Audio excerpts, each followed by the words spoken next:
I am Captain Tommy Scoville, and you're on the lifeboat. Hope everybody is having a great evening. Uh, it was a another great day for the goodbye letters. Today's was Mr. Mark Wages, and if you have not caught that letter yet, people, you absolutely must. It is not a letter to be missed. Absolutely fantastic. One of the I could say, hello, Virginia. It's good to see you. Welcome to the Lifeboat Live. I could easily say it's one of the best letters that we've had, but I'm going to end up saying that so often that it's going to start sounding foolish. um, it, I'll just say this: it was a great letter. It really was.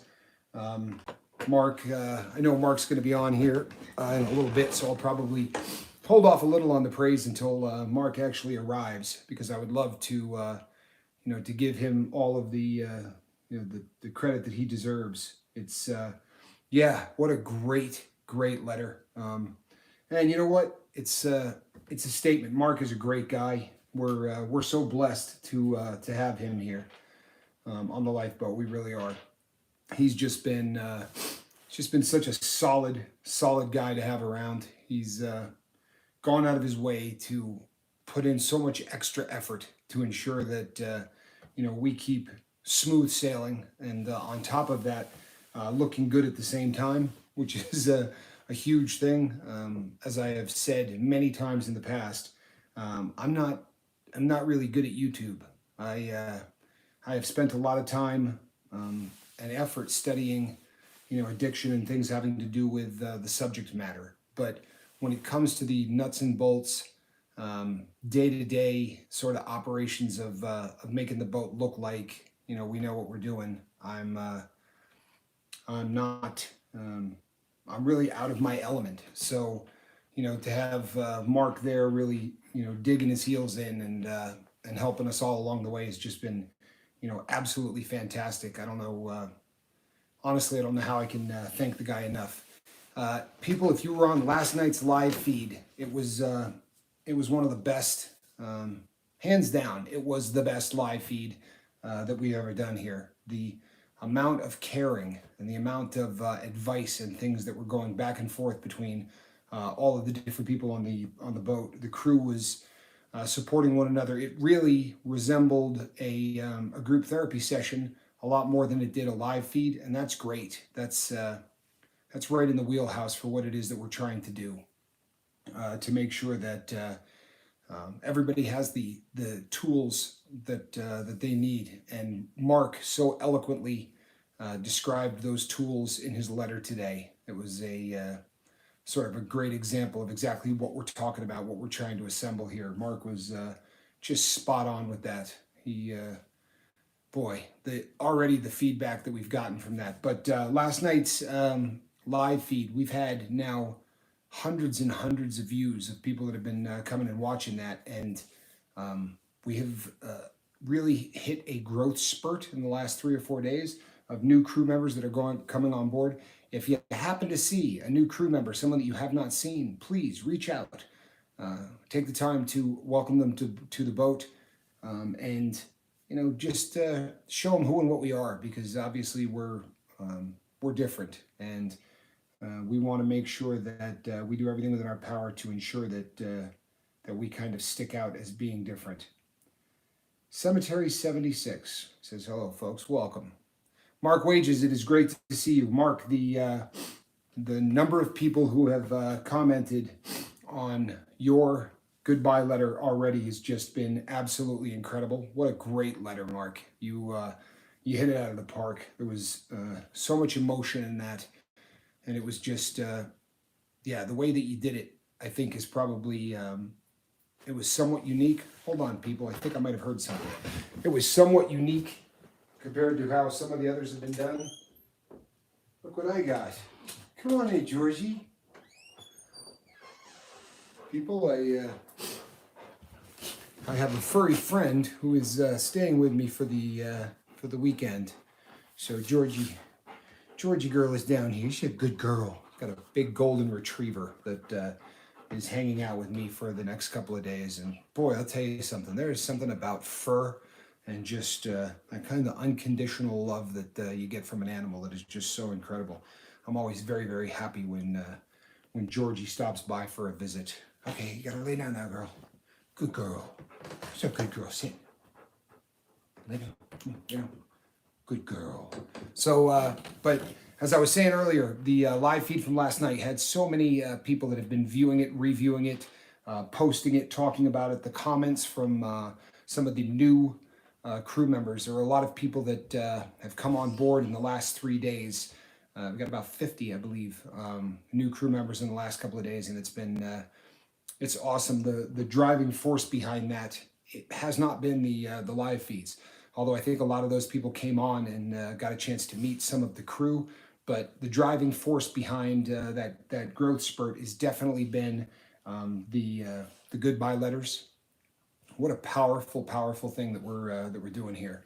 It was such a great idea, and again, not my idea. I won't take credit for that. Jimmy Pickles, it's excellent to see you on the lifeboat. Saw you, or at least saw about you a great deal yesterday on Chase to Eat. So it's good to see you over here, my friend. Welcome. People, today has been a good one.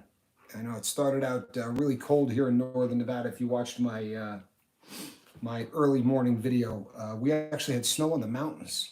It's something very exciting, you know, when you watch the seasons change. It's been really, really cool. Really cool to watch that as we go from sort of the autumn we get here. Well, Nevada doesn't get a real distinctive fall or autumn, but you know, going from the end of the summer to the start of the winter is just it's a beautiful thing to watch. I got up and I was driving out. Today was one of my my number came up, so I had to go take a drug test for the federal people. And as I was driving on the way there, Mount Rose was just dusted in snow. The whole top of it was just covered. And what a beautiful, beautiful way to start the day and get a look at that. It was absolutely awesome. Also, got a little bit more news, people. I got a job today, so starting Tuesday of next week, I will officially be going back to work. The good news is that this time I got a schedule that is going to line up beautifully with what we do here on the boat, so that we're not going to have any kind of an overlap or any. Thank you for the congratulations. I appreciate that. It's you know, it's not a career by any stretch. You know, this is an occupation that I need in order to satisfy.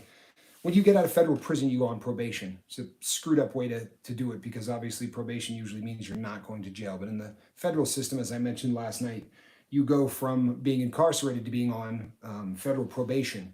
And one of the terms of those federal probation is that you have to have a full-time job. Either that or go back to school full-time. And I'll be really honest with you, that's probably in my future. I think that I'm going to take a look at a master's degree in like doing something like an LCDC, a licensed dependency counselor, so that I just get an opportunity to spend a lot more time studying addiction and in all of its facets, so that I'm better at what I do in the mission, you know. But in the meantime, I have to have a full-time job, and because of how it is structured up, they don't want me sitting behind a desk. Now, granted, you know, that I would be limited in the desks that would allow me to sit at them anyway. You know, I mean, my criminal record is such that there are a lot of jobs I'm simply precluded from working at. But regardless of that, there are people that just you know, they want to make sure that what I'm doing is more along the lines of manual labor, and I'm absolutely fine with that. But it's certainly not something that is going to be, you know, a career for me. But I'm super happy to have the job. Don't get me wrong; it satisfies probation, and just as importantly, you know, it lines up with the schedule here, which is really, I mean, that was my number one goal, was to make sure that I got something put in place where I was able to do what I do on the boat without there being any kind of a headache. The For those of you who've been on the boat a while, you know that the last job I got, I was working 12-hour days. So I was either working 7 a.m. to 7 p.m. or 7 p.m. to 7 a.m. And when I was doing 7 p.m. to 7 a.m., it actually lined up pretty well, and it was pretty easy to to stay on the boat and maintain a job. When it became an issue was after being there for like 2.5 weeks, and they said, "Oh yeah, and next Monday we're all switching to day shift." It was not something that they ever told me was even a possibility. So I was not prepared for that and did not want a day shift at all. But now what I'm doing is this is a job that's going to have 4 10s, and it starts early enough in the morning that by the time I would be doing the goodbye letter to drugs, I'd be home to take care of it, which is just perfect. Now, the we're not going to be able to do that segment for all eternity, obviously, because the number of letters that come in would have to be, I would have to make sure that I was getting, a certain number every single week. Although I kind of get the sneaky suspicion we'll be able to do it for a long time. Letters are continuing to come in, and that brings me to another call. If you people have not written a goodbye letter to drugs, you need to do so. You do not need to let me read it on the air, right? That's not something that is a requirement to help you with your sobriety. I think that for a lot of people, that's been it's been cathartic. I think it's great to get the support from the people that that hear your letter, and I think it feels good to know that your letter's doing some good. That when you put a punctuation on the last chapter of your life and started the new chapter of your life, that people along the way are going to get something out of that. That there's going to be some benefit, and if that's something you're comfortable with, absolutely mail me the letter. If it's not, then just write the letter and do whatever you do with it. But just talk to any of the crew members. There's I think 8 of them now who have done the goodbye letter. So talk to anybody in the crew and ask them, how much they benefited by writing that letter. It's been really a dramatic thing for so many people. I know that Mark spoke about it. I know that actually a lot of people spoke about it. Andrew Eats, it was the first letter that we read, and Andrew, I remember writing and saying, I got a lump in my throat. It almost really kind of teared me up, which was funny because as I was reading it, I had tears streaming down my face, and he was telling me, yeah, put a small lump in my throat. But please take a look at that. That is a tool that really aids in the entire process of this good fight that we're always talking about. When it comes time to fighting the good fight, people, you need absolutely every weapon that you can possibly have, and that's a good one. It's a particularly good one. It really is. So let's see here. We've got Homeless in America. Welcome to the lifeboat, and we welcomed Virginia already and Deja, and we've got. Let me see who else we've got. Mark Wages, obviously. Mark, absolutely awesome. That letter was fantastic. It really was. It was it's already, like I said, it's already touching people's lives. If you read the comments section, the number of people that are commenting on that, I mean, you killed it. You really did. And unlike everybody else, people, he had after we had talked about it, he said to me, what do you think? I said, well, if I didn't think it was awesome, I would have made you rewrite it. You know what I mean? Unlike anybody else on the boat, Mark and I have the kind of relationship where I would have sent that thing back and said, hey, you got to do better than this. No, Mark, it was awesome. It really was. You just hit it out of the park, and there was something so personal about the way that you did it that it really just had that feel that you were talking to a friend. If someone was listening to that for the first time, I doubt they would know that you were. Writing to a drug until it got deep into it. It really was very personal, as if, you were talking to an old friend or one that had gone south, so to speak. Hunter Haas has entered the boat. Hunter, I love you, my brother. I'm so glad that you're here. People, today we're going to be talking about something on here, and it may spark some conversation.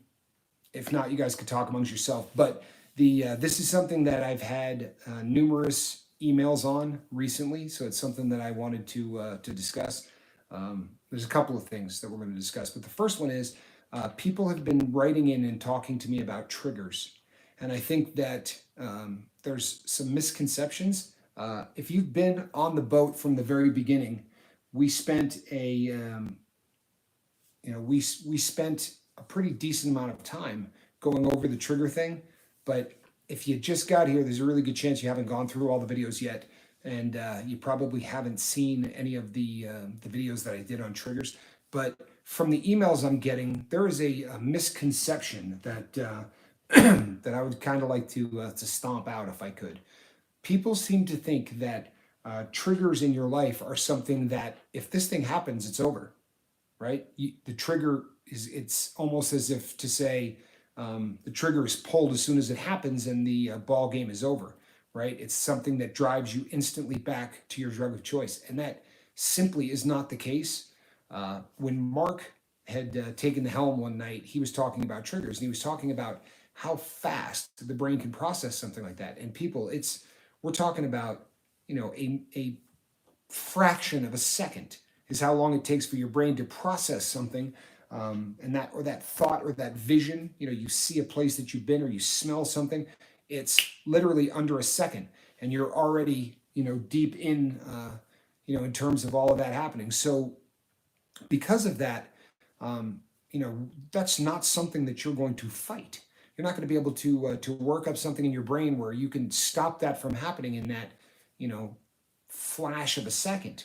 No, what triggers do is triggers are things that make us begin to obsess. You understand? So I'll use me as an example.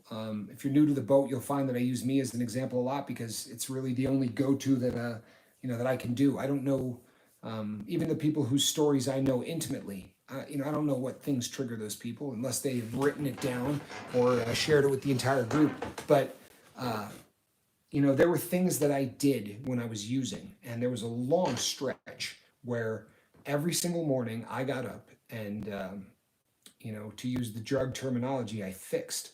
I would get up in the morning, I would get out my little drug pack, I would put, 4 or 5 tenths of a gram into a spoon, cook it up, and inject it. And at this point in my life, I was still,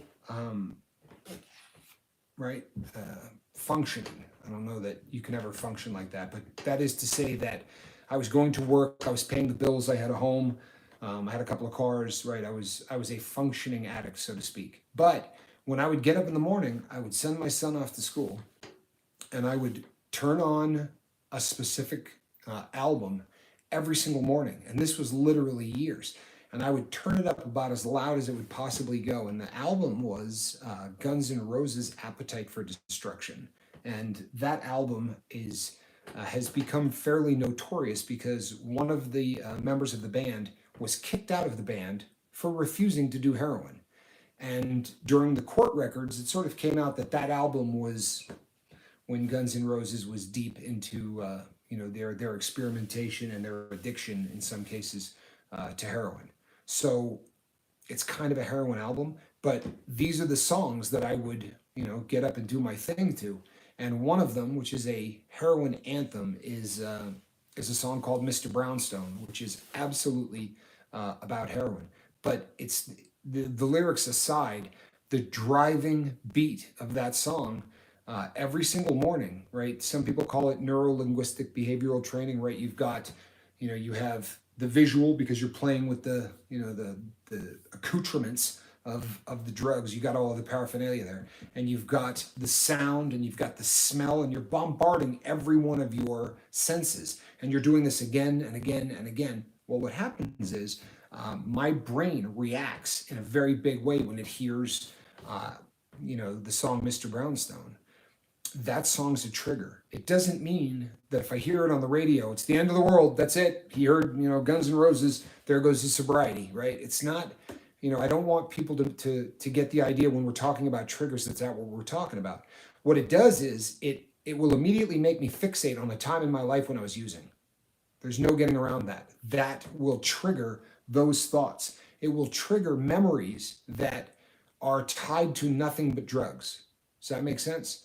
So what happens is I hear that, and then instantly I start the process of thinking about what I was doing, when I was doing it, where I was doing it, etc. The other thing is that once these triggers start, they very often lead to other triggers. And what I mean by that is the longer you're out of the detox phase of your recovery, right? You go through a period of time where you have to get your brain chemistry right, and you have to get the chemical itself out of your body proper. So for opiates, you're looking at about 72 hours, right? But it can take 6 months, it could take a year, whatever, to start really sort of rewiring the brain to start thinking instead of like an addict, like a normal person.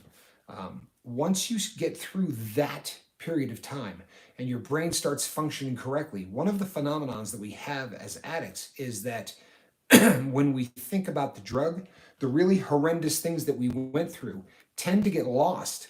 So, especially if you're triggered. So, I hear the song Mr. Brownstone, I think back to the aspects of the drug use that weren't horrible. When that song comes on, I don't think about, oh man, I lost my wife, my kids, I lost the home, I lost the cars, I lost all my toys, right? Everything was gone. No, when that song comes on and I hear, the trigger is I think about hanging out with Jack, my best friend, and it will flash to days where, we had 5 or 6 grand in our pocket and a pile of drugs. You don't flash back to the times where you had to be out stealing in order to get these substances.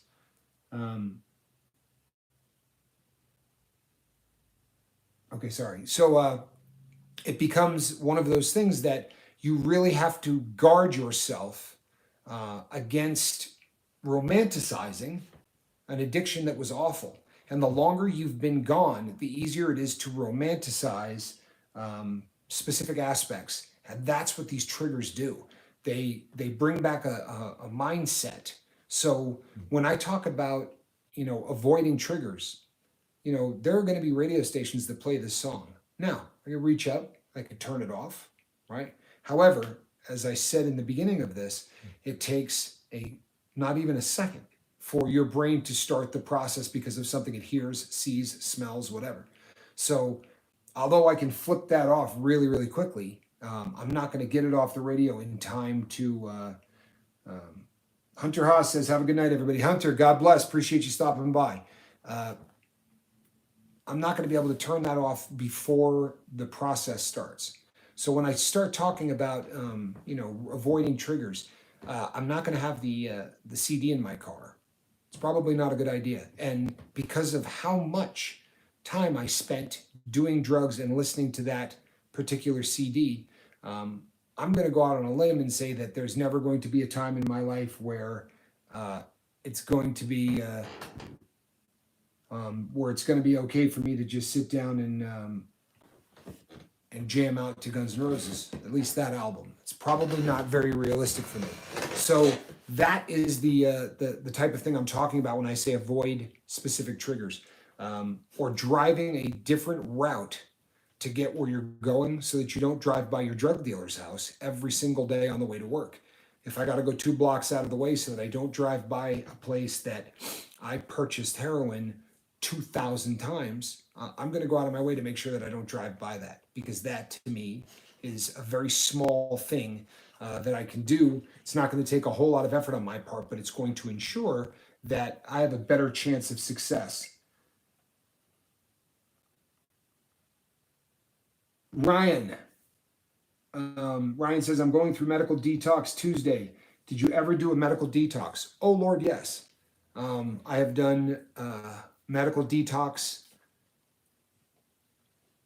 half a dozen times, maybe more than that.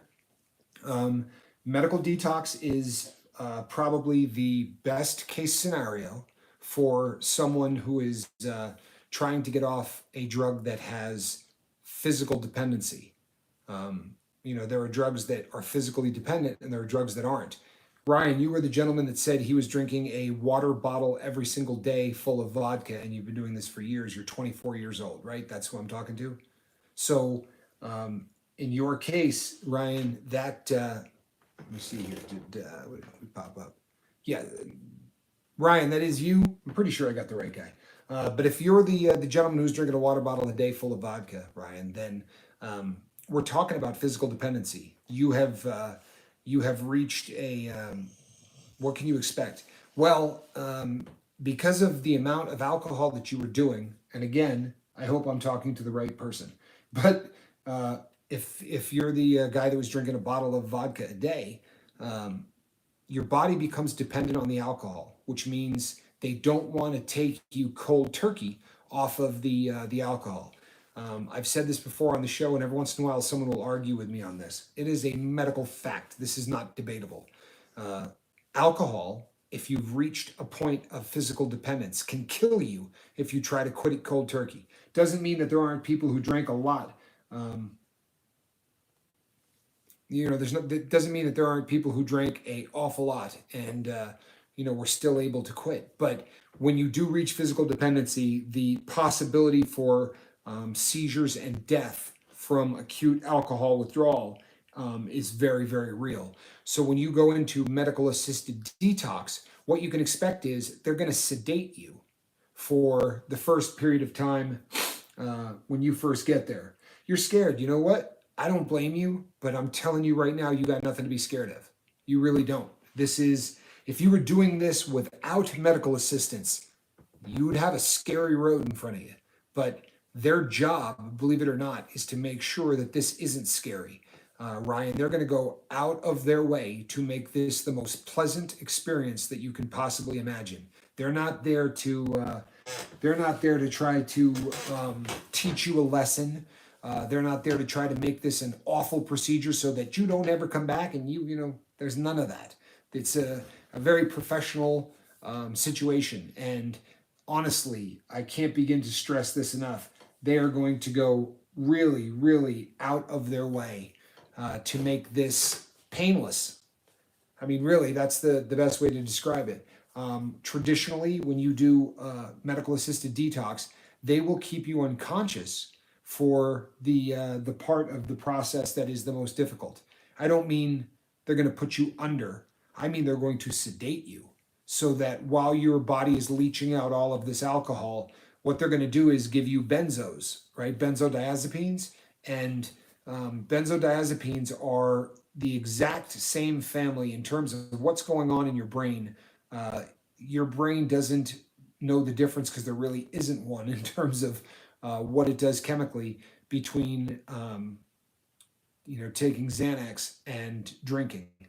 They're both depressants and they both work on the brain the same way. So what they're going to do traditionally is use a drug like alprazolam, right, which is the Xanax, or they'll use something like lorazepam, which is Ativan, and give you a high enough dose of it that you're just out. You basically, it's almost like you're wasted, but it's not on alcohol. It's going to be you hate needles. Oh, brother, they're going to give it to you in a pill. They're not going to inject a benzo into you. They're going to bring in a little cup with a pill in it. They're going to hand you the cup. You're going to take the pill. Right around the time that the pill starts to wear off, they're going to give you another cup. And they're going to do this usually during what they would consider to be the peak discomfort part of the detox. Now, for me, when I went in, the first 4 or 5 days of heroin withdrawal are the ones that you have the physical symptoms that are just unbearable. So they would give you a couple of milligrams of Xanax to keep you, I mean, borderline comatose. But they wake you up, make sure you get to the bathroom, right? Walk you in there, make sure you do your business, get you back to the bed, and have you eat a couple of more pills. And then what they'll do is they'll start taking you off of those benzos by giving you lighter doses of the pills until you get to something like Librium, where you're taking a very, very weak benzodiazepine. And once that's over, now the journey starts. But the fact that you're going to do it medically means that, yeah, this is your best case scenario. Most people don't have the ability to do this. Very oftentimes people have to sort of white knuckle it and try to beat it in their bedroom, or try to beat it in a hotel room, or whatever the case may be. Trying to beat it in a medical environment. I mean, Ryan, you have nothing to fear. Truthfully, nothing. They're going to put an O2 sensor on your finger, make sure you're getting enough oxygen. They're going to be taking your blood pressure. They're going to come in about every 4 or 5 hours and take your vital signs. In the beginning, they're going to come in far more frequently than that for no other reason than to take your vital signs. So I promise you, Ryan, I'm telling you this from the bottom of my heart, they are not going to make this unpleasant on you. So with that in mind, you have nothing to fear, brother. You really don't. Did I see Oculi Mortis? One of my favorite people. Oculi, I hope the shoulder is healing, my brother. I hope that the rehab for your shoulder is coming along well and that you're not in any pain. I know that that's no fun. And I see we've got Jesse Stinson in the house. I hadn't said hello to Jesse, so welcome to the boat. But Ryan, from what you had said yesterday, no, thank you, Oculi. I appreciate you stopping by. Great guy, people. One of the great senses of humor of anybody I've met online too. But he's of an age like mine where if you're going to get on any form of transportation, I'm going to recommend that it has at a bare minimum 2 wheels. You'd probably be better off to have 4 wheels, but to do it with just one, right? Those you've seen those one-wheeled things. Well, he just continued to get faster and bigger ones. You know what I mean? Which is, it's probably not a great idea when you're 25, but without getting too into it, Oculi is not 25. Just saying. But yeah, hopefully he's feeling a whole lot better. Multiple wheels, Oculi, multiple wheels. But yeah, Ryan, I hope that answered your question for you. Honestly, my brother, you do not have anything that you need to fear from medical detox. And, whoever was able to help you get into that, whether it was insurance or whether it was family or whatever, is doing you a really, really great favor. I mean, the service that they're doing for you is something that, for the rest of your life, as long as you take this entire process very seriously, you have the best chance for success than that anyone could possibly have. When you go in there and you have, an entire medical staff dedicated to helping you get through that, then I mean that's the best. However, the only drawback to medical assisted detox, be it heroin or alcohol or anything else for that matter, the only real drawback to it is that you're not going to suffer. And there are times, I'm not busting your chops for being 24. I'm not. It's great that you're that age. But you, when it's really easy, sometimes people don't. They don't take it to heart as much as if it's very painful. So my memory is not what it used to be, but I took some notes last night. And if I'm not mistaken, you were the one that really, really hurt when looking into the eyes of your father. So since this isn't going to be painful in terms of the detox process, don't lose sight of the things that caused pain. Seriously, embrace them because they're going to be things that you're going to lean on in the future to make sure that you don't make the same mistake that you made before. Alan Ballantyne is on the boat, people. Welcome, Alan. We did not get a chance last night because of our time difference. He's on the other side of the world, people. But Alan's, 2 letters yesterday were just fantastic. Alan, we sung your praises all night last night on the boat. There were so many people that just had some really nice things to say about those letters. Glad that you're here tonight. We got a chance to tell you that. One of my favorite people. I absolutely love Alan, and he is fighting the good fight. He really is, and he's winning. He's absolutely winning. So, people, I will duck in and out of the subject matter tonight. I mean, when I see a question roll up that I really feel like I have to answer, then I am absolutely going to do that, and then I will try to look back down at the notes of sort of where I was and see if we can get back into it. But we were talking about triggers and trying to prevent triggers from leading us back to our drug of choice. There are triggers, people, that quite simply there's no way that we're going to be able to avoid. It's just one of those things. So we have to structure our life so that we have the tools necessary so that when the trigger happens, why can't we prevent the triggers? Because as Mark said, that's it. It's how long it takes for your brain to see or hear or go through any of those stimuli, and instantly, um, your brain is already doing the processing of what it saw, or what it saw, smell, tasted, whatever. That trigger is so fast that there's no way to avoid those things. So what you have to have are some tools in place so that when the triggers do hit, you have the ability to cope. So one of the things, people, when you really get triggered by certain things, there are some phenomenon that happens that always happen. They're always the same. You're going to change your breathing, guaranteed. When you hear the Guns N' Roses song, or you see the place that you used to cop dope at, right where you used to buy, or any number of things. You see a friend that you did 10 pounds of dope with in your life.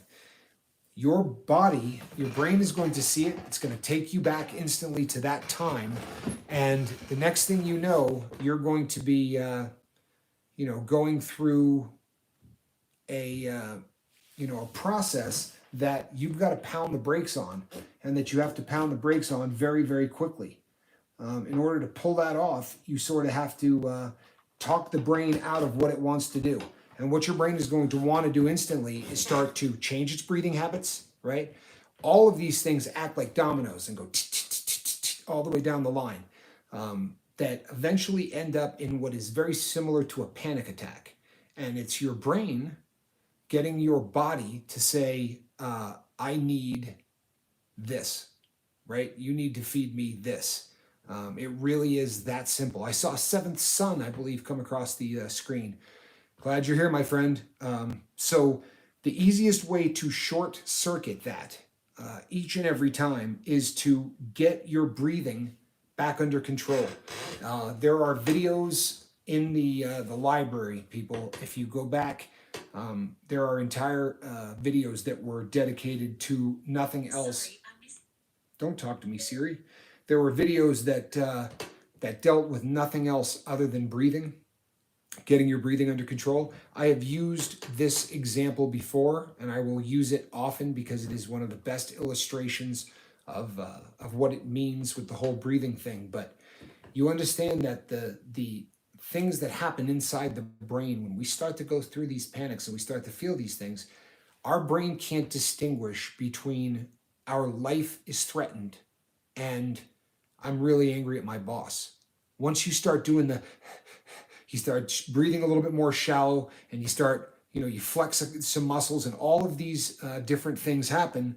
You honestly cannot distinguish in the brain between my life is in jeopardy, or I just came across a trigger that makes me want to use. Right? All of these things do the same thing in the brain in terms of processes. So the reason that we always advise people to get your breathing under control and take a really deep breath, because your brain stops the process of panic when you start to breathe normally. What your brain is hearing is, well, Tommy just took a big lung full of air, which he wouldn't be doing if he was running from the monster that wanted to hit him with an axe, right? You're literally telling your brain, hey, everything's okay. Look, I have time to take a deep breath. I'm not panicked. This is not fight or flight stuff. This is just something that set me off. So getting your breathing under control, if you start feeling a trigger coming on and you start getting that almost panic attack and the palms start to sweat, all of those are the dominoes, people. You want to stop those dominoes from falling? Fill your lungs up. Breathe it out slowly. Fill your lungs up. Get a couple of really, really deep breaths. One of the other things that you hear people say all the time, like you're getting angry or anything else, is, count to 10. You think anyone's ever run away from someone that wanted to kill them and then stop to go 1, 2, 3, 4, 5, 6, looking over your shoulder, right? It's silly, but it's obviously not something that you would ever do. And for that reason, once again, you're telling your brain, it's all good. Who's got the time to stop and count to 10 if their life is in danger? You're telling your brain that it doesn't have anything to worry about. That's really what we're trying to do when we throw the kibosh on a trigger. We're telling ourselves that everything is going to be all right and that we've got nothing to worry about. So please, people, don't misunderstand what the trigger thing is. Because we haven't gone over it in a long time, very often when we talk about triggers, I'm not spending a lot of time on it.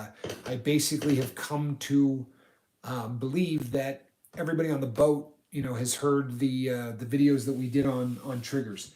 Apparently, that's not the case, and I'm not angry about that, and I'm not telling you, well, just go back and watch the videos. I figure since a lot of the new people are getting on the live feeds anyway or hearing them the next day, I would go over this so that people had an opportunity. Joe Birdwell says, "I got to be careful. Seems like everything is a trigger, but I ain't. But and but I ain't giving in, right? Just breathe. That's right. Listen, Joe, everybody here knows your situation. So if you people haven't heard me talk about Joe before and you think I'm putting him on blast by discussing this, Joe has been incredibly open with everybody here, which is the best thing you can do if you want help to stay sober. So here's the thing, Joe. You have a unique situation in that there are so many people around you that are still in the life that absolutely there are going to be so many things in 17 years of never trying to quit once. Virtually everything is a trigger. I'm not, trying to bum you out or anything else, but virtually everything is a trigger. So you have to spend a lot of time controlling what goes on here. One of the things as addicts that we have to relearn, and it's a very difficult thing to learn, I assure you, but you have to learn that what happens in here doesn't have to be controlled by what happens out here. If you can get control over your mind, over your body, then the external stimuli that you deal with on a day-to-day basis, which you could also call, by the way, things that produce triggers. But the external stimuli, if you can start taking care of you, what's going on inside you, then you're really going to be in better shape. And I'll tell you something, our first mate, I don't know if you saw the interview that I did with Mark Wages, but it's awesome. If you haven't seen it, you have to. It's on the channel.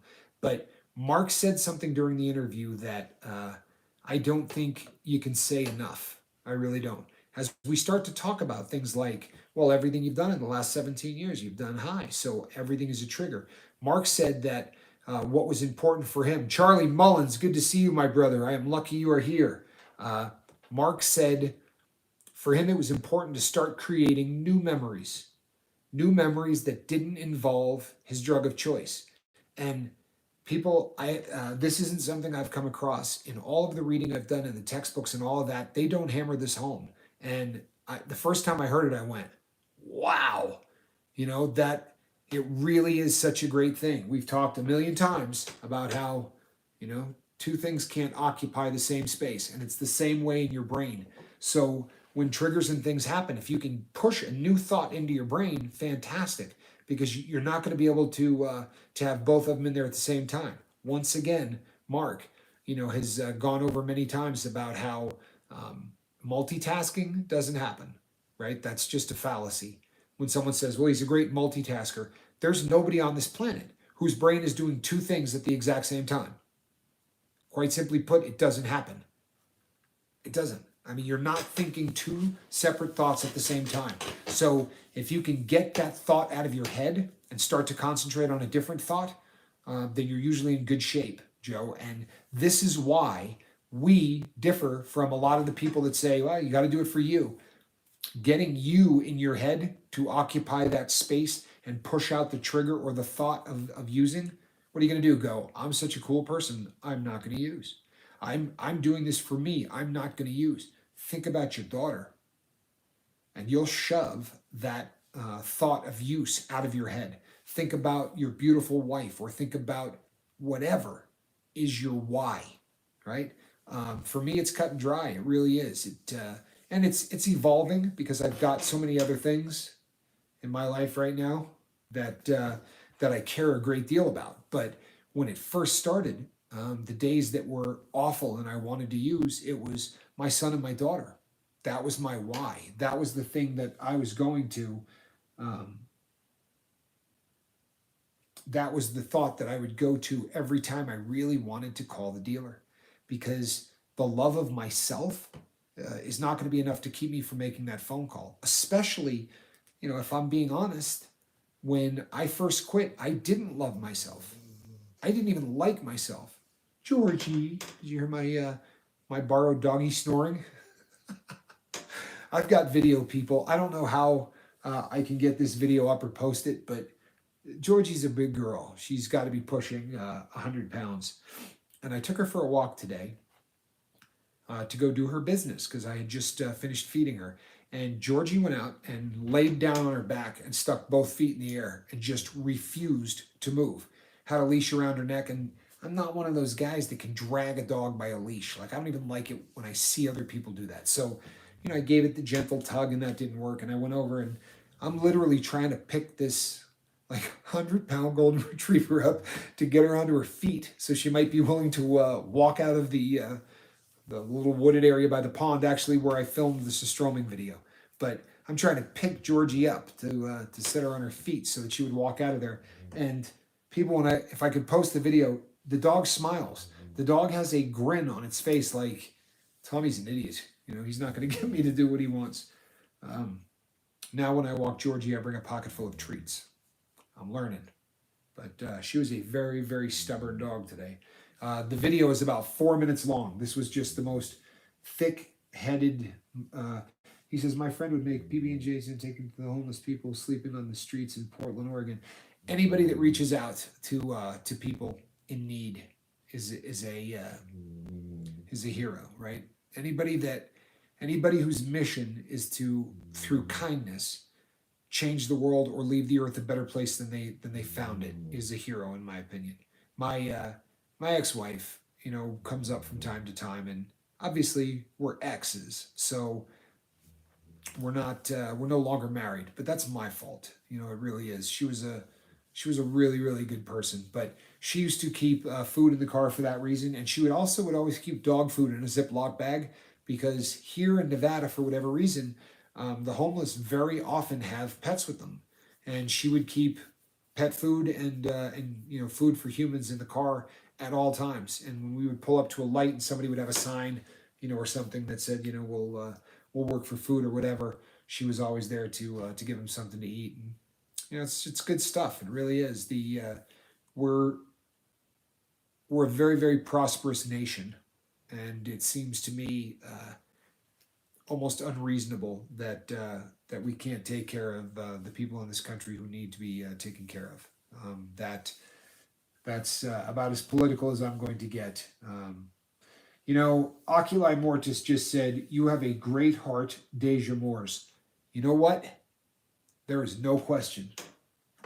There is no question that in fact, Deja gets embarrassed easily, and that's a shame because it needs to happen. But I sent Deja a text, it was either yesterday or the day before, that basically said that. Just one of the most beautiful people that I've ever met in my life. Just truthfully a beautiful, beautiful human being. And I am really, really blessed that she's on the boat, and we all are. We really are. It's just through the support of others, everybody who's going through anything. Deja's always one of the first people there to say something beautiful and usually right on point. Just a kind of kind that you just don't run across anymore. And we're blessed to beat the band because there are really so many people on the boat that are really, really kind. But Deja is just, you're special, Deja. This is you. And I am terribly sorry to embarrass you, but every once in a while something like that just needs to be said. Oh, how about that? Jesse Stinson says that his mom always told him that his first word was amen. It's amazing you're not a preacher. Oh, you know what? I kind of like that, Mark. He says if you haven't yet, please hit the like button and the subscribe button. It really helps. Do you know what, people? I don't know that I've ever said that in a live feed.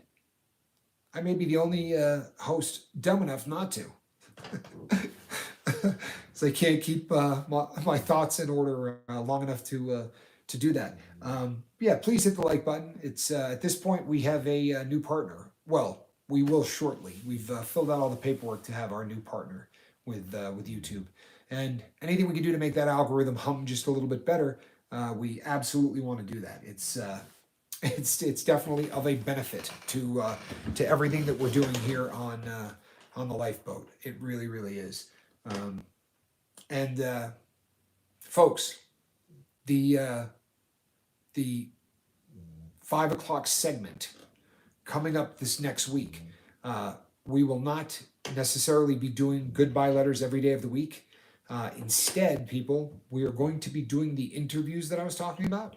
We're going to be starting that this week coming up. Mark is going to be setting it up from the from the pilot house, so to speak, of the lifeboat.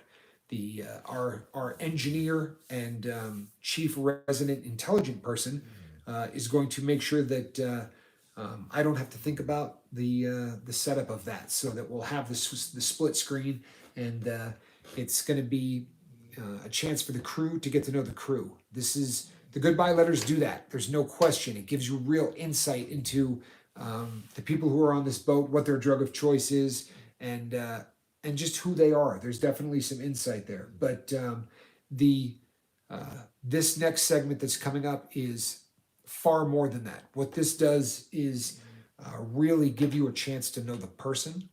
Um, if you think about the goodbye letter in terms of, as we've said from the beginning, we're shutting the door on the last chapter of your life, and we're opening a new door right to the new chapter. Whereas that letter really is the punctuation for the last part. This interview, in a great sense of the word, is the starting of that new one. It's a chance for someone to say to the world, "This is who I am now." Right? This is what I went through, and this is me. This is what I want to be. If you're new to the boat and you haven't heard me go through the steps that I took in order to get sober, then you probably missed the concept that I really went out of my way to make sure that I listed every single thing about who I was. What were my characteristics? What were my habits? If somebody were to describe me, what would they say?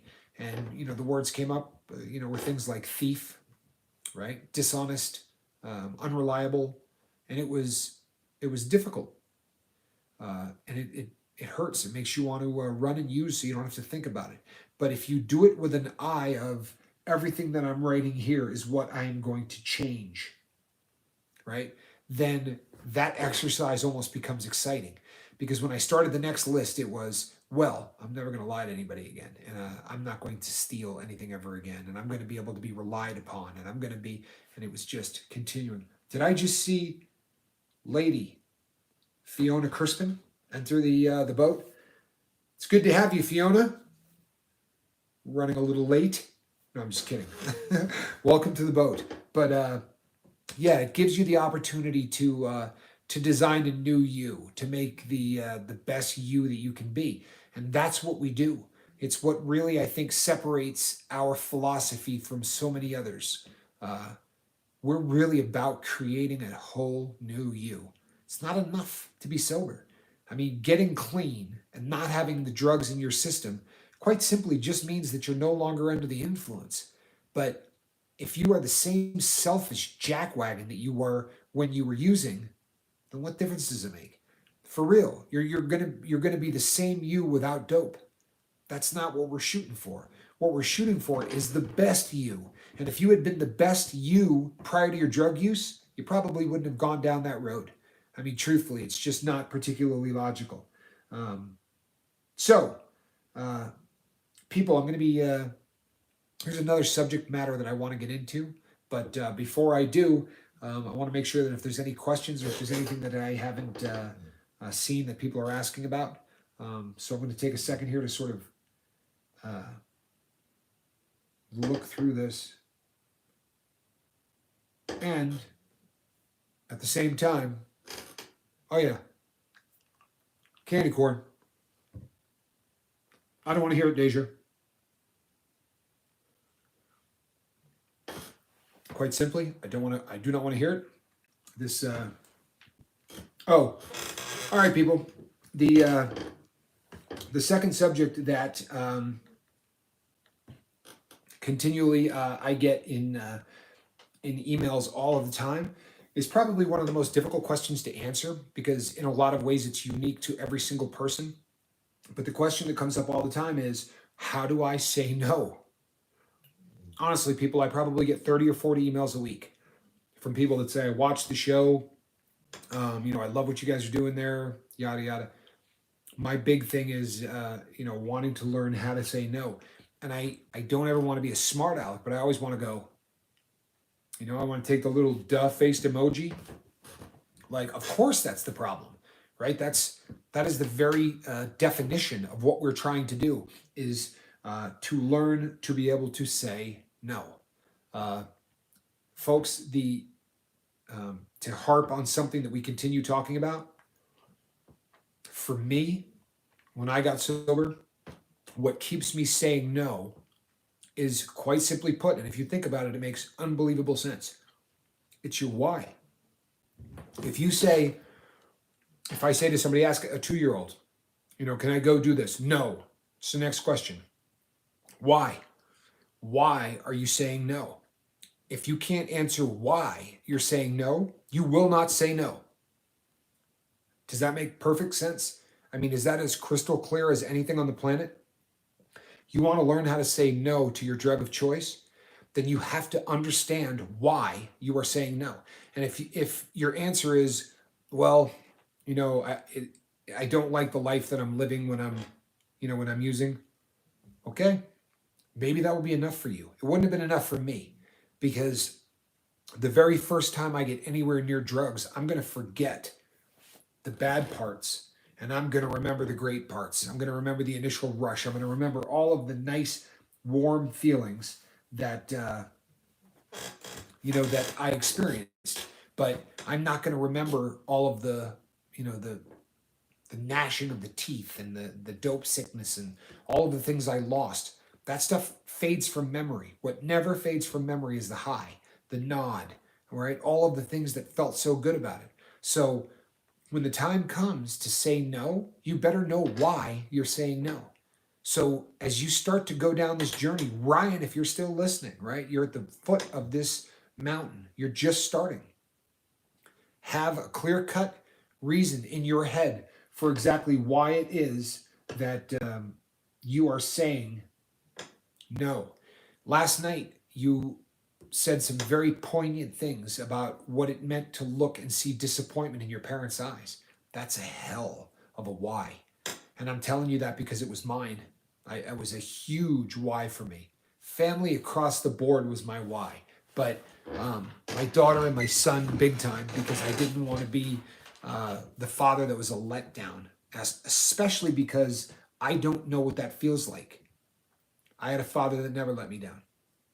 So to then be the person that that let his kids down was a very difficult thing for me to to deal with. So yeah, that's a great why. But folks, if you're struggling with saying no to your drug of choice, then your why is not defined. Plain and simple. And it's so logical that it ought to jump off the page at us. How do we learn to say no? We have to have a why. You have to know why you're saying no. If you're just saying no because you think you want to be sober, that's not good enough. It's not. You really have to evaluate. Oh, Georgia, you having a dream? I love it when dogs kick their feet while they're sleeping. She looks like she's chasing something.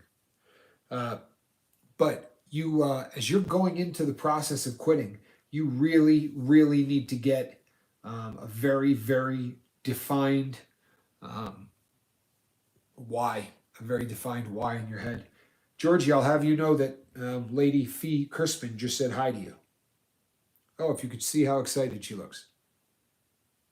I can't back that up. She didn't actually lift her head in any way. She just sort of glanced up at me with her eyes. People, I'll tell you something else. I am going to need to get an animal full time. I can't tell you how much happier I am all the time when Georgie's over here.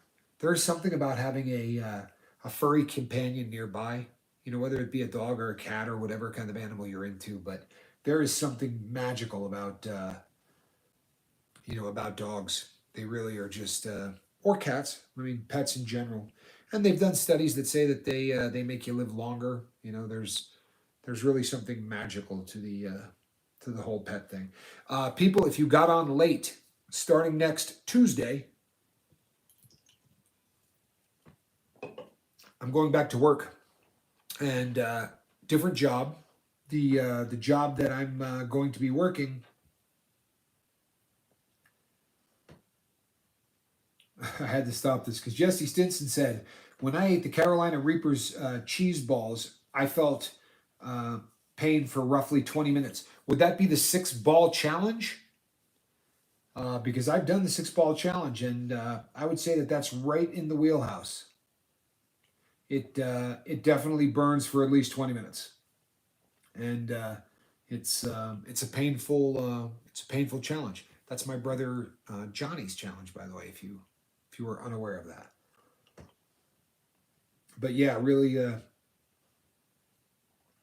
really fun stuff.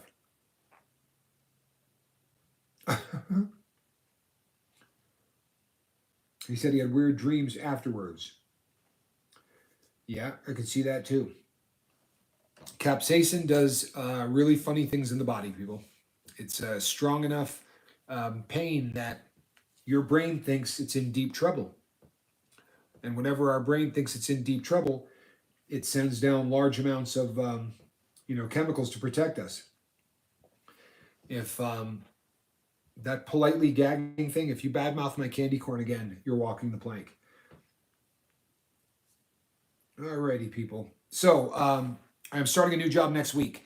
The schedule for this works out, people, so that this is not going to be interfering with the lifeboat.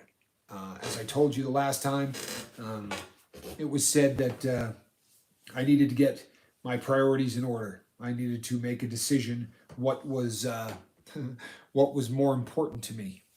The job or the boat. Well, that's a no-brainer. Um, the boat's more important to me. The job that I was at, most assuredly, wasn't helping anybody that might save their life. And what we do here on the lifeboat, we save lives. We really do. And the ripples from what we do, Mark has said this 1,000 times, but the ripples that come off of what we do, if you think about it, people, you get somebody that goes into to a rehab because of things that they heard on the boat, and they get sober. They're sober. The people who aren't stressed because of their usage anymore are mom, dad, sisters, brothers, aunts, uncles, grandparents, right? All of those people now treat the people they interact with different. What one person quitting drugs or alcohol can do to the planet, one person, for every time we win a victory, we change the world. And I'm not trying to make this bigger than it is. Hell, I'm not even making it as big as it is. Every time we we score one for the good guys, we literally change the complexion of the planet because the ripples that go out from that are massive. You get somebody that, because they got sober, has the opportunity to marry somebody that was ready to say no, right? I can't marry you. You're addicted to drugs. We get that person sober. That person now marries somebody. Those people have kids. These are children that wouldn't have entered the world in that situation. I mean, the ripples that start to radiate out from what we're doing on this boat. Uh, we're already changing lives. We're already changing the planet. Can you imagine? Um, you know what, Fiona? Just for the record, I do have a bag of these stashed everywhere. What? I got one by the front door. I have one in the kitchen. I have one in the office. Doesn't everybody? Is that odd? Uh, Truthfully, people, what we're doing here is already touching lives. It's saving lives, and it's making changes. You've heard the testimonials. You've heard Andrew Eats talk about his kids loving the new dad. You've heard I do need to brush my teeth more, no question, and I'll bet you do too. Everybody needs to brush their teeth more. Seriously, Nobody out there thinks I brush my teeth too much. Um, yeah, the the truth of the matter is, people, that when somebody says that their children like the new dad, or when Mitchell had somebody say to him, "Boy, you know, you're just so much nicer now." People, this is us taking social media and doing something fantastic with it.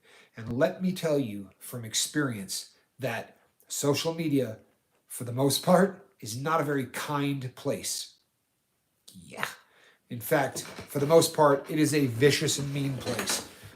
But what we're doing here with the boat, and all of you on it, the tribute to everything going on here is you people. You are the magic that makes this channel what it is. You agree? Georgie just woke up to that. So, yeah, we have an opportunity, people, to make sure that we literally change the earth. I would love to ask people to share. Right? You get a video every time you write one of those comments that say, this letter touched me, or this letter really hit it absolutely perfect in every way. Man, if you write a comment like that, share that video. Share it, because the odds that somebody sees that needs to is pretty strong. If you look at the number of people on this planet who are either addicted to drugs or whose life is immediately affected right now because of someone else in their family who's addicted to drugs, share those videos.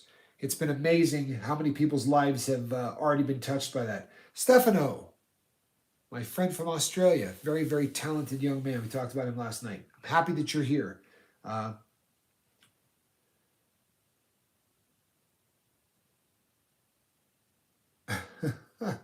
so yeah, please. I just got it. It says yes, the Sonic toothbrush is the best. I use the Sonic toothbrush. I'm a big fan of that product. It's absolutely phenomenal. It really is. But people, I know Chi Chi shared a couple of videos last week. I know that Mark has done it, and I can go to the channel, and I can tell you every single time somebody shared a link to one of these letters, because they have so many more views than all of the other ones. And it doesn't just bring in views, it brings in new crew members. This has been the best recruiting tool that we have ever had here on the lifeboat. The number of people that have come in, we've gained, I don't know, somewhere in the ballpark of 50 to 60 new subscribers since we started doing the goodbye letters. And I promise you, that is the one difference. Sorry, people. Georgie's ear. I hate it when you look and a dog's ear is flapped open. It just looks so uncomfortable to me. I had to fix it. You doing all right, Georgie? Must be nice. Sleep 18 hours a day and have somebody feed you and take you for walks. Dog's got the life. It's a good girl. So, people, next week, the first of the interviews that we are going to be doing should be Jorny. That's the Grizz Cub. You heard her goodbye letter. Her drug of choice was heroin, and she not only was she able to get clean, but she was able to turn her life around. Yes, Georgie is the mascot for the boat. There's no question. She's perfect. She's always got a spring in her step. She's always got a smile on her face, and she cheers up every single person she comes in contact to. She's the perfect mascot for the boat. Sleeps a little more than she probably should, but that's all right. It gets to that age, and that kind of thing, starts to happen. But you heard Journey's goodbye letter. The really powerful thing you're going to hear in her story is how it wasn't good enough to quit. She's now taking the fight directly to the drug that screwed up her and her life. And I mean, I can relate to this in a pretty big way, because I think if you get damaged enough by your drug of choice, it's not just a matter of being pissed off, but it certainly is that. But it's you feel like, if you spent 10 or 15 years on heroin, or you spent 25 years on heroin, you think to yourself, well, there's nothing about that entire process I don't know.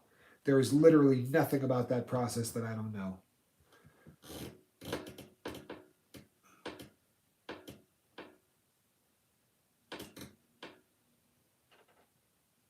Sorry.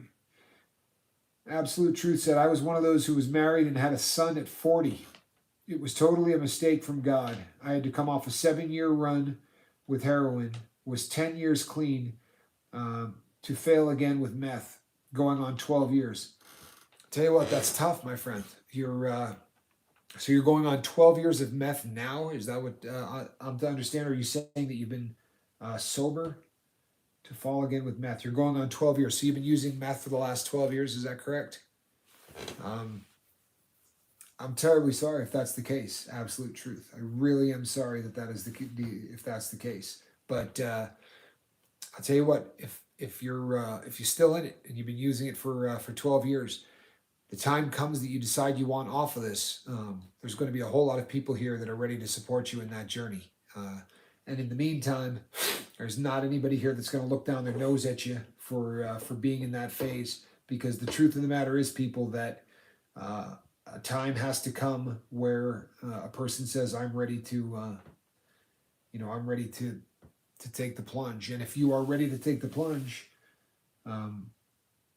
we're ready to take it with you. We're ready to help you every step of the way. But if you're not, we don't love you any less. In fact, the love I feel for the addict, whether they're practicing or whether they're not, is just unbelievable. It's something that gets me out of bed every day. It becomes the driving force in my life, plain and simple. It really is. And that being said, people, have I ever turned my back on somebody who is trying to get sober? I have. And it's going to happen again in the future. So we should probably talk about this briefly, because I don't want to hear anything about it when it does. Here's my thing. There are people who will perpetually seek attention from trying to quit. Absolute Truth. I am not talking to you, by the way, my friend. Damn, I got to go. I'll check back on replay. Thank you so very much. No, thank you for your honesty. Thank you for opening up. And we're here for you, brother, to meet you whenever you're ready. We're here for you. There's nothing that we would love more in the world than to help you. We're here. So God bless. I really appreciate you opening up, and be safe. People, there are individuals who get into almost like a codependency kind of a thing, or a dependency kind of thing, where they thrive on people saying, I'm going to help you. I'm here to do this. And it just becomes a cycle of, I tell you I'm going to quit. I go 3 days. I don't call you. I don't check in with you. I just relapse. I just use. And then they quit. They go 2 days. Then you get a phone call that says, I drank last night. Or I snorted last night. Or I shot up last night. And this can continue again and again and again. And when those situations happen, there are times that you have to go, you know what, brother? I can't work with you. I can't. The beautiful thing about the boat is, if that time ever comes, there are so many other people that can step up to the plate. We would never want to turn someone away as a boat. You follow me? The only time we turn people away on this boat now is if they want to come on and pollute what we have with negativity. If that is the case, quite simply put, they got to go.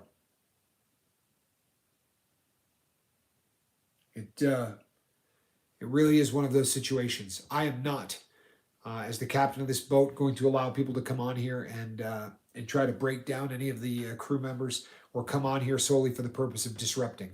It's not going to happen. But we're a pretty caring and a pretty forgiving crowd. If those people find their way back to the boat and they're genuinely wanting to turn their life around, we'll just keep giving them chances. We really will. But we can't have them here if they're being, disruptive. Other than that, we're here basically for everybody along the way. So let's see where we're at. All right. Jesse Stinson. Jesse, the chocolate boodle is your favorite pepper. I'm a ghost pepper guy myself. I prefer ghost peppers. It's the perfect amount of burn for me, mixed with enough flavor that you can really taste it. Like, you take a Carolina Reaper, it's just so bitter to me. The heat's fantastic, but I'm not a big fan of the flavor. Jesse Stinson, have you ever done a tube of terror? Out of curiosity.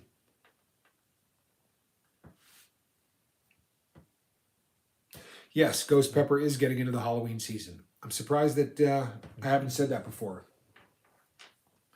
You have not done a tube of terror. Jesse, you absolutely must do a tube of terror. If you really like the burn, it is a it is something you absolutely have to try. Yes, Buck Lau. In my experience, you nailed it. The hottest mainstream sold snack would be the Pocky Ghost pepper chips. I've never tasted anything. Now, here's the thing. I shouldn't say that because there are some products that are mainstream in some places, but as far as something you can get anywhere, that absolutely is the king. There's a couple of places in San Francisco that, for whatever reason, carry an awful lot of hot stuff, and I mean like entire neighborhoods where I'm sure you've seen the really spicy that looks like a ramen noodle packet, but it's a challenge, and they're I mean it's a couple of million Scoville units. It's really really hot. They sell them everywhere in this one little section of San Francisco, and you can go in and get the basically all of the things you see as challenges are on the shelves in almost all of these stores. It's in part of Chinatown, but yeah, as far as mainstream, the Packy, not the one chip challenge, but the one that they sell in the bag. Yeah, that's the hottest mainstream product that I've ever had. I don't know that I love them either, but they are definitely hot.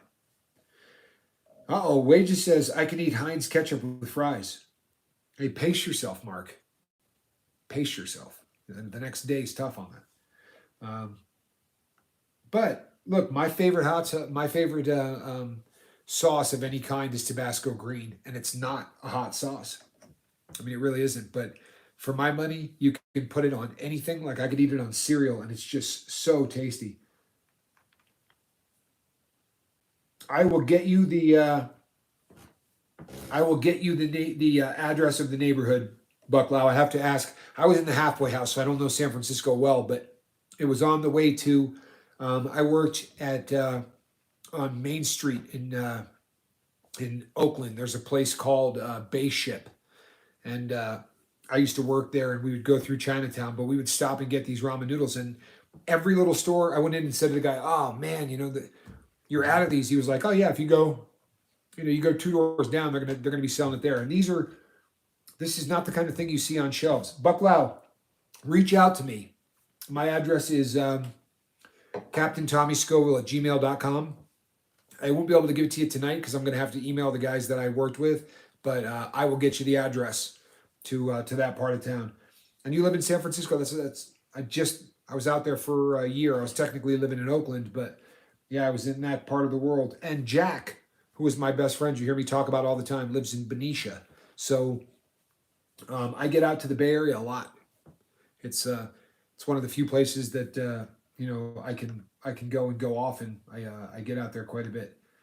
You know, people, the I'm glad that it's just me and Georgie in the room right now, because if there was a third person in the room, they might smell right now and think that I was responsible for the smell in this room. Like I love Georgie, but as far as her being the mascot, I'm not so sure now. The This entire room has just taken on I don't know if you can see the funk or not, or if it's just, yeah, honestly, it's, I have my mouth open and I probably need to brush my teeth now. That is absolutely foul, Georgie. I'm sorry, people. I digress, but that is, I didn't feed the dog candy corn. Come on, people. What's wrong with me? Deja Moore says, my cats do that all the time.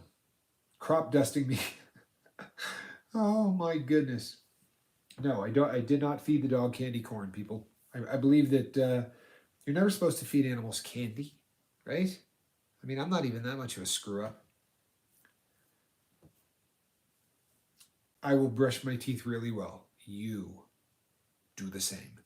Let me see here. Georgie found his candy corn. No, no. Georgie had one of those big greeny things that clean your teeth, but apparently it didn't sit well or something. But you know what else is funny is that Georgie's owner dropped off all of the things that I have to give Georgie, and there's you give him this in the morning or her this in the morning. She has a pain pill that she takes, some kind of a pain medication. But I am also giving Georgie CBD. She gets these little CBD dog treats that I've got to give her in the morning. Oh, you're funny, Fiona. The security, get the girl with the funny accent. Get her removed. Uh, People, we're closing in on that part of the night where I'm probably going to be wrapping this up. But I wanted to get a little feedback from you people.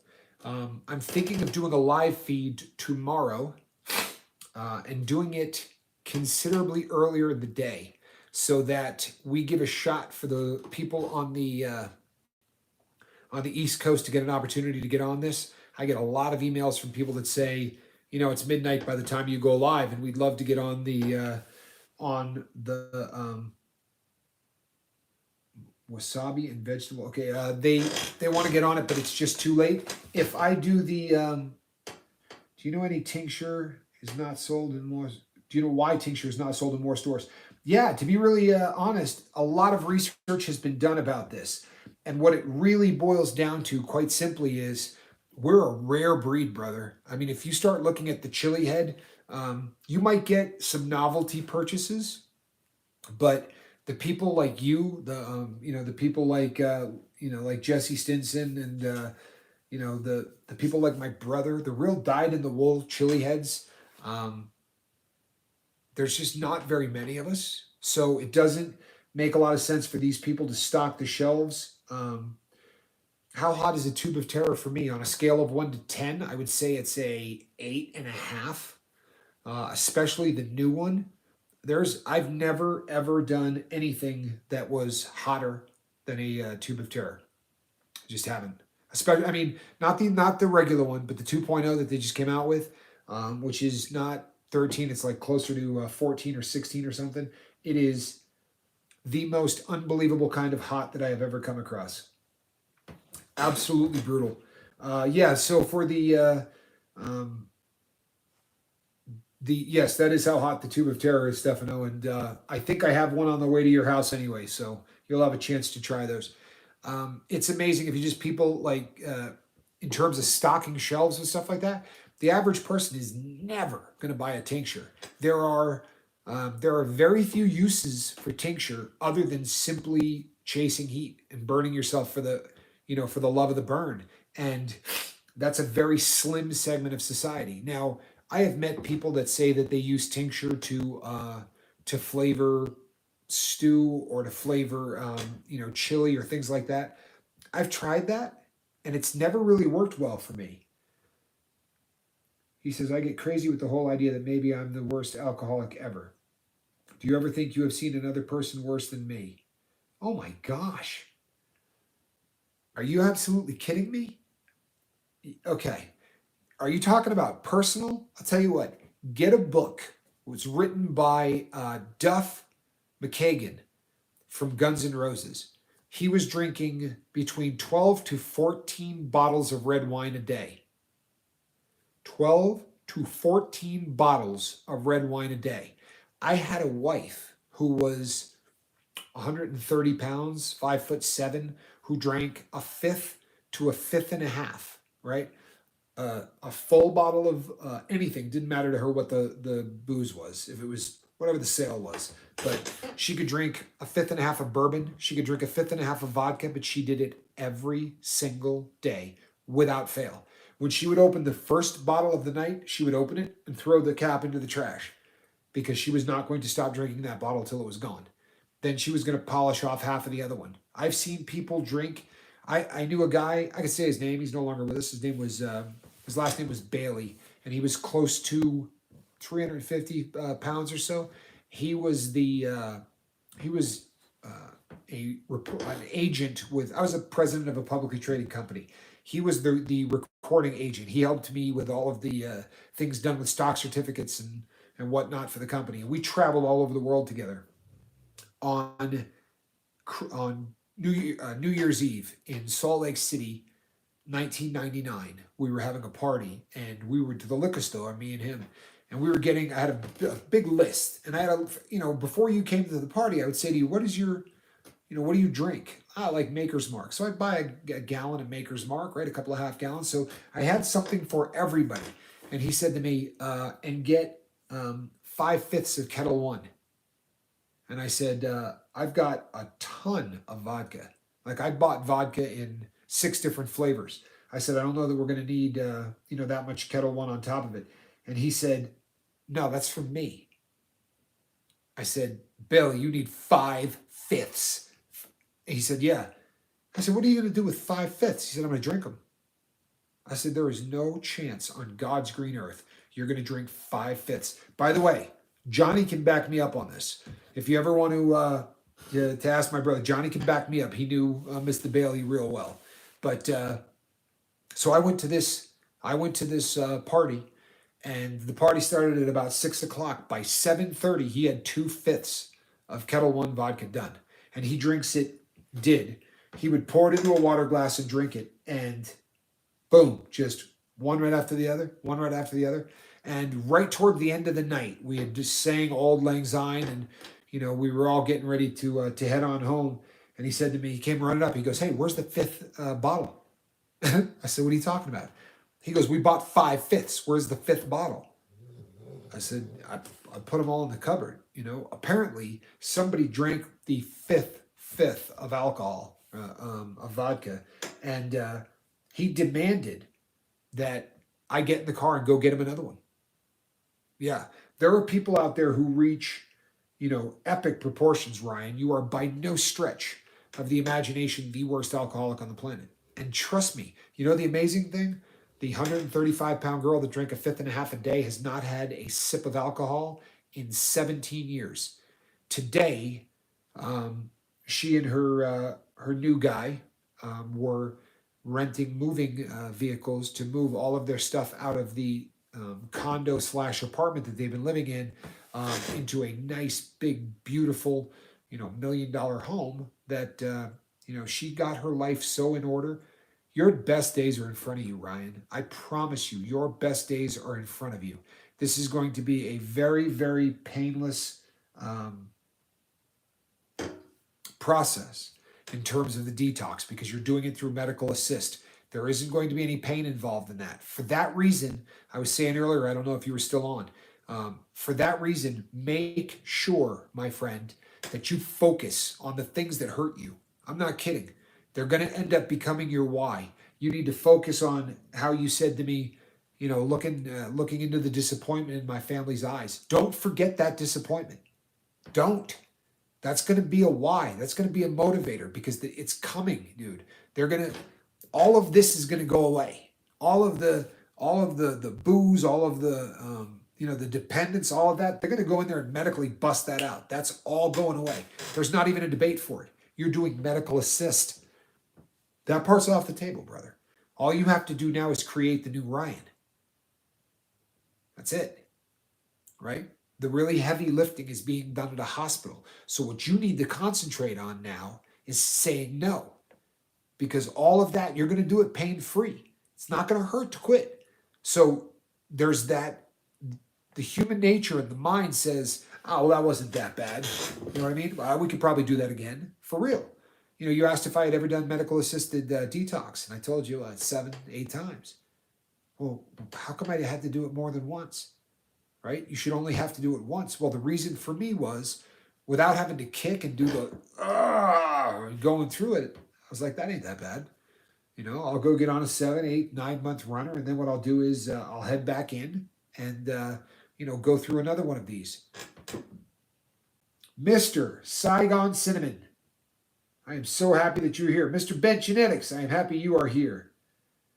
It's good to see you guys. Ryan, make sure that you keep a really, really tight grip on the why. Remember the pain that you saw in your parents' eyes. Don't forget that. That is going to be a very, very serious motivator for you going forward. And Charlie Mullins is right. And so is everybody else in this comment section, Ryan, that is telling you that you got this. You do. You do. You got this. And the heavy lifting is going to be done by the medical community. All you have to do is concentrate on becoming the new you. Do you understand? You simply have to become the new you. Saigon Cinnamon says, Deja, Wages, Phi, some of my favorite people. How cool is that? Huh? How cool is that? People, the prison cell was considerably smaller than this office. But I want you to know that I paced back and forth in that cell. And for long periods of time, I was alone. And I literally would pace back and forth and talk about things that have now become videos. Just pacing back and forth, dreaming of this right here. And what you people have done to take that dream and blow it up into something so much larger and so much better and grander than what I had ever dreamed. I don't know about the rest of you, but I can't begin to tell you how excited I am to see what this boat looks like in 3 years. We're at 70 days, right? 40,000 views in 70 days. I cannot wait to see the number of people whose lives have been touched in 3 years or in 4 years. People, I've said this before, I shall say it again. The mission is the most important thing in the entire world. If this was never about me becoming a YouTuber, it was never about me becoming famous or getting any of the accolades or any of the other stuff. People, if I find somebody that can do this better than me, I'm going to hand them the captain's hat, but I'll get on the boat because we're going to take this thing and we're going to change the world with it. And nothing is going to get in the way of this boat being successful, including me or ego or anything else. I've been accused recently of doing this for self-glorification. People, there's nothing further from the truth. I'm doing this for one simple reason, because there was nothing like this on the planet when I needed it. That's it. There was nothing like this on the planet when I needed it most. And if there was, my life would be considerably different. I'm not unhappy with my life. I'm really not. But there was many a wasted years. And I'll be damned if anyone's going to be able to use the excuse that this wasn't here, right? We're going to build this thing and we're going to build it into a monster.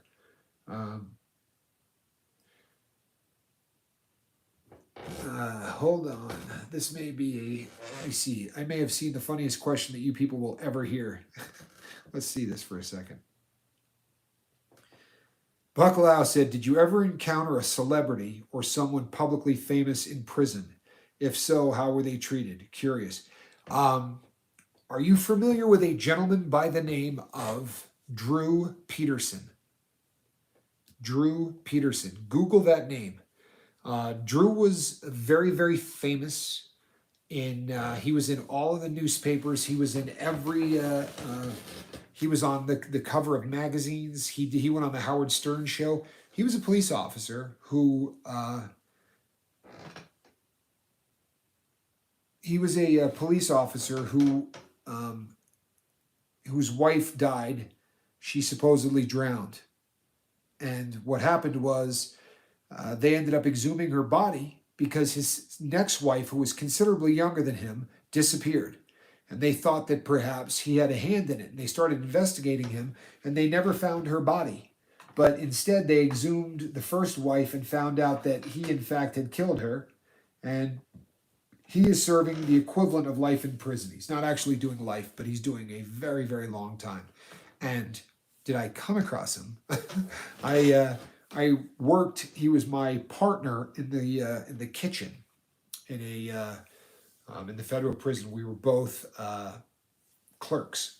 We did the ordering of the food and this and that. I worked with him 40 or 50 hours a week for a year and a half. And how he was treated, he was attacked 8-10 times over the course of the year. I got another good one. You all are familiar with Elizabeth Smart. She was a girl in Salt Lake City, Utah, that had been abducted. When I was flying through Oklahoma City on Con Air, they put us in a big dorm kind of facility, and they brought this gentleman in, and somebody said, "Boy, he looks really familiar," and the guy said his name is Mitchell, something Mitchell, and they said, "Why is that name familiar?" The guy said, "Well, he's the person that uh, he was the person that kidnapped and and molested Elizabeth Smart for a very long period of time." And I I punched that guy in the head as hard as I could. And not that he didn't have it coming, but it was stupid, and it ended up costing me anyway. But yeah, when I went to the hole for it, they came in and I was the only one in the hole, and they brought the food tray and they handed it to me and I grabbed it, and another one started to come in.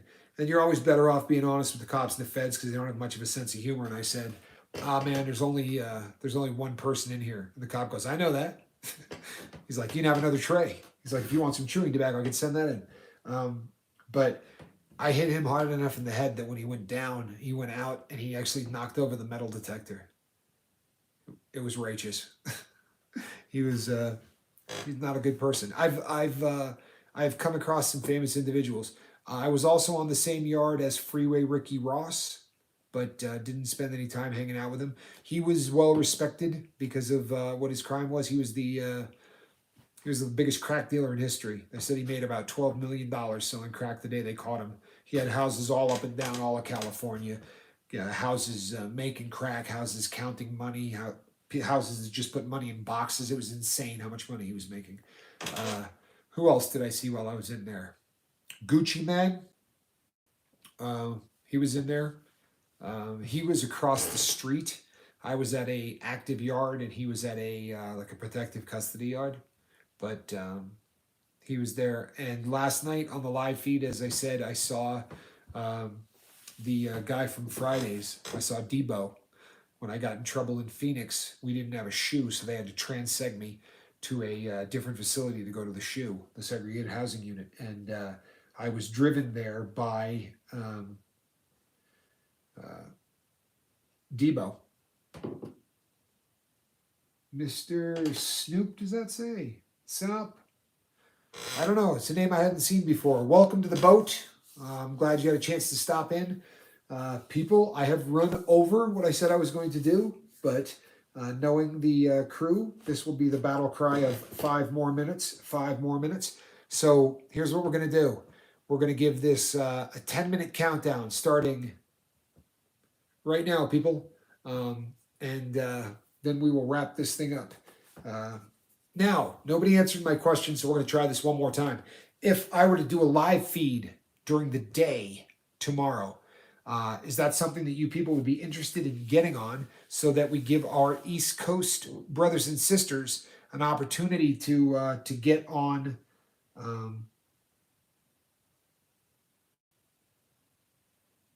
Yes, absolutely. He'll be going to protective custody. There's no way they're letting that guy touch the main line. Absolutely no way are they letting that guy touch the main line. Yeah, there is no chance. So if I were to do a live feed tomorrow at, say, 3 o'clock, if I did it at 3 o'clock Pacific, you would get on that. Oculi Mortis says yes. I believe he's saying yes to that. Yes, you can. I will. You can. I will be busy tomorrow. Okay, so it doesn't matter to Bet Genetics. What time? I would be doing it at 3 o'clock, Virginia. That's 3 o'clock Pacific time. If everyone is willing to get on that, then I will be doing that. Saigon Cinnamon says I'll be free. Great. Charlie Mullins says great idea for the live feed. Yeah, you know what? I feel bad for the East Coast guys. Right? It would give Chi-Chi an opportunity. Look, Fiona, that would be on you to reach out and let Chi-Chi know. I would love to get Chi-Chi on a live feed. I think she's popped in once, but she's got to stay up so late to do it, people, and I don't want to exclude anybody out of this. 3 is a good time. I don't think I'll be sleeping. I'm sorry, sir. I really am. I tend to, we do them all around the same time, and it really does tend to get, people tripped up in terms of time. Yes, you are connected. If she's not reading your mind, do make sure that you get that to her, because I'd like to see Chi Chi on that. So, people, let's see if we can pass the lifeboat quiz.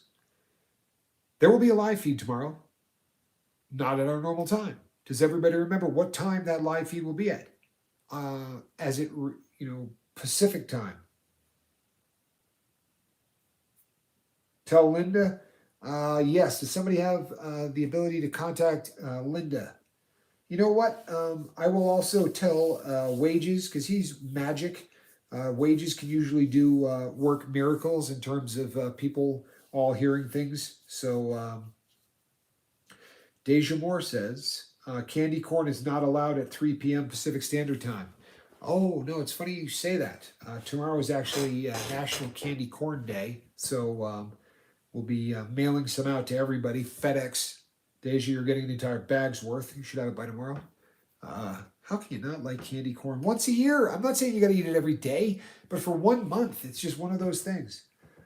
Joe Birdwell says, good night, everyone. Joe, check your emails. I got one on the way to you. Deja Moore said, only stale marshmallows. People, if you knew how many times I have warned her about that stale marshmallow stuff. Stale is just rotten all the way around. 1 month of torture. It's not torture. Yeah. Vegemite. People, see what happens? You come on here. Do I still ever get called for jury duty? Do you mean me? Oh, Lord, no. Oh, Lord, no. No. Here's the thing, people. Let me make this perfectly clear, because I've said this from the beginning, but then when people found out that my birth name, was different, then they sort of thought that I was sugarcoating some aspect of my life. As I've said this before, I think my arrests are in the somewhere between 30 and 40 arrests. It might be higher than that, but my gut would tell me 30 or 40. I have a criminal record that goes from here to the East Coast. And, thrown on there, gun charges and bank robbery, just the litany of things that I did. All of them, for the most part, relating to either stealing things or selling things that were stolen. That's usually what most of the stuff is for. Ryan says, God bless this boat. Ryan, I appreciate that. God bless you. And I'm telling you right now, you're going to be in our thoughts and prayers, Ryan. I'm going to bring you up every day while you're doing this. You go in tomorrow. Is that correct, Ryan? Hopefully he answers me. You're saving me, bud. You know what? Everybody around you right now out there, your crew for sure is absolutely, coming to your rescue, and we're happy that we can, Ryan. We really do love you, brother. We really do. Alan Ballantyne, I expected better from you. Please tell me you're not encouraging Fee to mail me Vegemite. Alan, I thought we were brothers, man. You're better than that. I could see that from Deja. I did not see that coming from you, Alan. Unbelievable. Charlie Mullins, I love you. I really do. Thank you so much. Virginia, you're fantastic. You're such a great addition to this crew. I am so happy that you are here. Lady Crispin, you know how I feel about you. She's just lucky she lives on the other side of the planet, people. I am so fond of her. I cannot even begin to tell you. Just great. Except that whole Vegemite thing. That would ruin everything. But other than that, she's just a great person. Yeah, Charlie. I can't tell you, people, for how long Charlie Mullins has just been a bright light in my life. For real. Day in, day out, just that guy. I love you, Charlie. I really do. You're a great dude. Saigon Cinnamon. You know how I feel about you, don't you? Don't you? Saigon's the best. Oh, people. Get your credit cards ready, because on Monday you're ordering t-shirts. It's official. Get your credit cards ready to roll because on Monday, the Saigon Cinnamon Special will be going on sale. Boom! You heard it here. You heard it here first. Unless by some chance someone else told you from somewhere else. Charlie Mullins. Oh, people. Yeah, never quit quitting. Never quit quitting. People, listen up very carefully because you're coming up short.